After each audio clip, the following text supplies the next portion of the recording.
Olá pessoal, meu nome é Antonieta e hoje nós vamos falar sobre o renascimento da dança. Esse é o capítulo número 7. Mas antes de começar a falar sobre o renascimento, eu quero lembrar vocês que se vocês assistiram os outros capítulos, vocês vão entender esse processo. A dança foi totalmente banida pela Igreja Católica nessa época do Renascimento.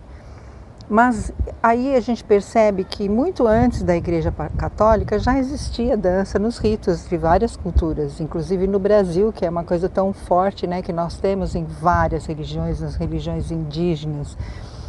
E as coisas foram se misturando até, né, que a gente vê que o pessoal do candomblé e outras religiões acabam indo para a igreja, acender uma vela para Santa Bárbara e para algum orixá. Então os santos se identificam também. Enfim, a conclusão é essa: a dança esteve no mundo muito antes da religião católica, então já era um mito das religiões. Nessa época, porém, na época do Renascimento, ela foi totalmente separada da religião.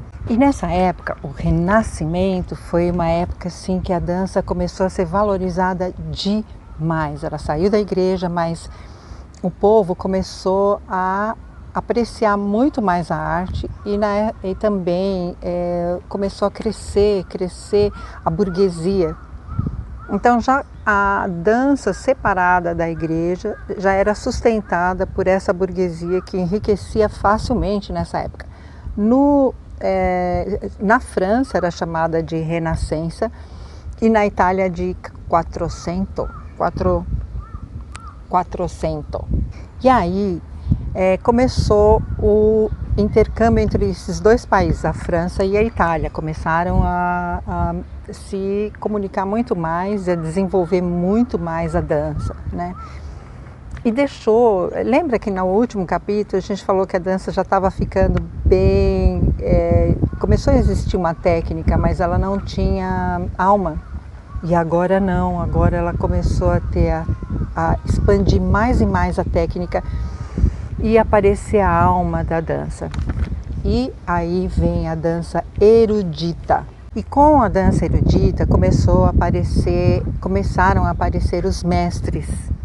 Então aí mestres começaram a ensinar mais as técnicas e melhorar cada vez mais. E os mestres, eles eram tão respeitados, os professores, aliás, todo mundo era obrigado a aprender a dança nessa época. Na corte, todo mundo, as crianças, todo mundo já tinha que aprender. Então todo mundo dançava. Tanto a gente vê muito isso nos filmes, né? É uma coisa bem legal, uma época romântica.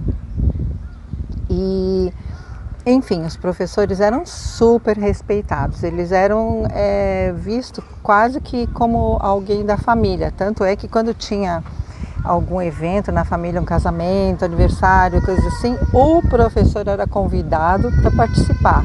Ainda nessa época começaram a aparecer os livretos sobre a dança, né? Então apareceu um em Milão, que era o perfeito bailarino, e depois apareceu na França, que era a arte de ensinar a arte e introdução de dançar bem. E aí existe um manuscrito que fizeram existe uma gramática de 5 elementos para a dança, que é a métrica, comportamento, memória, percurso e aparência.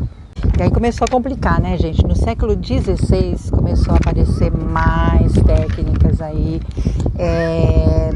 Teve 2 autores que foram responsáveis por esse desenvolvimento: Cesare Negri e Marco Fabrizio Caruso. Então, o primeiro escreveu um tratado com 55 regras técnicas. E aí o segundo também começou a dar outras formas de giros, a pirueta, o que deu forma aos pas de bourrées, coupés. Para quem faz balé sabe do que eu estou falando. Então, como nós vimos hoje, né, a dança teve essa época que ela se separou totalmente da igreja, saiu da igreja. E aí a burguesia, a população começou a bancar a igreja, a pagar os custos da igreja e virou moda, né? Então todo mundo tinha que dançar e aí todo mundo tinha que aprender e começaram os grandes espetáculos e a coisa começou a virar técnicas, começaram a estudar e todo mundo tinha que estudar. E é isso, gente. Na próxima aula nós vamos falar sobre os grandes balés das cortes. Aí tem uns babados aí. Luís XIV também adorava dançar.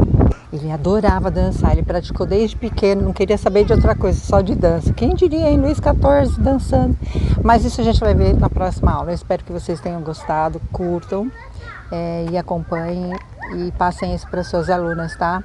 Um grande beijo, um abraço para vocês, uma ótima semana.